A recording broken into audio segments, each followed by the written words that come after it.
بسم اللہ الرحمن الرحیم۔ آج کل نوجوانوں کے ہاں بڑی بڑی مونچھیں رکھنے کا رواج ہے۔ مختلف ڈیزائنوں سے، مختلف انداز سے مونچھوں کو بڑا کیا جاتا ہے اور دیگر بہت سی غیر شرعی اور ناجائز چیزوں کی طرح اسے بھی ایک فیشن سمجھا جاتا ہے۔ شریعت مطہرہ اس حوالے سے ہماری کیا رہنمائی کرتی ہے؟ آیا یہ عمل جائز ہے یا نہیں ہے؟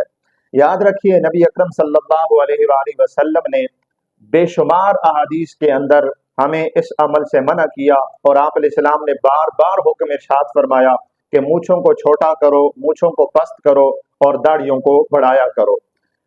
ترمذی شریف کی حدیث نمبر 2761 ہے۔ حضرت زید بن ارقم رضی اللہ تعالیٰ عنہ روایت کرتے ہیں، ان رسول اللہ صلی اللہ علیہ وآلہ وسلم قال من لم یأخذ من شاربہ فلیس منا۔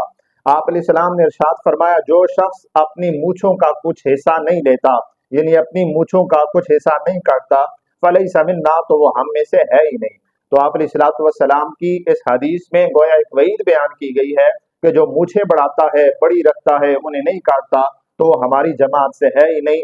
تو اس وعید سے بچنے کے لیے ہمیں اپنی مونچھوں کو پست رکھنا چاہیے۔ حدیث نمبر 2، حضرت عبداللہ بن عمر سے روایت ہے، عن النبی صلی اللہ علیہ وآلہ وسلم انہ امر باحفاء الشوارب واعفاء اللحیۃ۔ یہ مسلم شریف کی حدیث نمبر 601 ہے کہ آپ علیہ الصلوۃ والسلام نے حکم ارشاد فرمایا باحفاء الشوارب، مونچھوں کو کاٹنے کا، مونچھوں کو پست کرنے کا، واعفاء اللحیۃ، اور داڑھیوں کو بڑھانے کا آپ علیہ السلام نے حکم ارشاد فرمایا۔ حدیث نمبر 3، حضرت عبداللہ بن عمر رضی اللہ تعالیٰ عنہ روایت کرتے ہیں، بخاری شریف کی حدیث نمبر 5893 ہے کہ قال رسول اللہ صلی اللہ علیہ وآلہ وسلم انحقوا الشوارب واعفوا اللحى، اپنی مونچھوں کو پست کرو، مونچھوں کو ختم کرو، مونچھوں کو کم کرو، واعفوا اللحى، اور داڑھیوں کو بڑھاؤ۔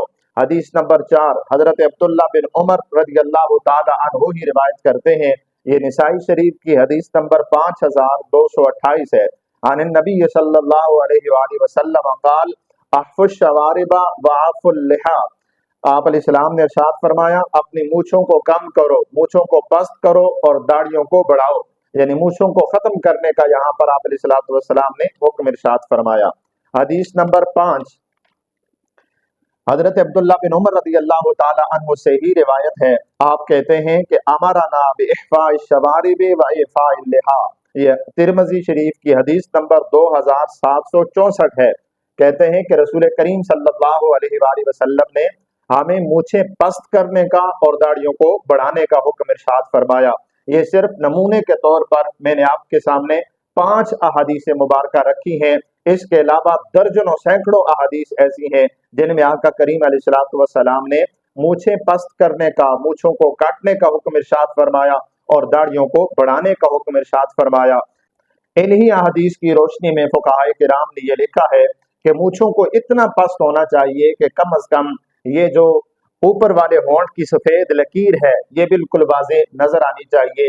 اس سے اگر مونچھیں نیچے ہوں گی تو لا محالہ وہ کھانے میں بھی لگیں گی، یعنی کھانے کی چیزیں بھی اس کے ساتھ لگیں گی، پانی کے اندر بھی وہ مونچھوں کے بال جو ہیں وہ لگیں گے، تو ایسا کرنا جائز نہیں ہے۔ نبی کریم صلی اللہ علیہ وآلہ وسلم نے اسے منع فرمایا ہے۔ ہاں، ایک ہی صورت اس کی جائز ہو سکتی ہے کہ سائیڈوں سے بندہ مونچھیں رکھے اور یہاں سے انہیں اگر لمبا کرنا چاہے تو کر سکتا ہے، لیکن درمیان والی جو مونچھیں ہیں جو کھانے میں ملوث ہوتی ہیں، پانی میں ملوث ہوتی ہیں، ایسی مونچھیں رکھنا شرعاً جائز نہیں ہے۔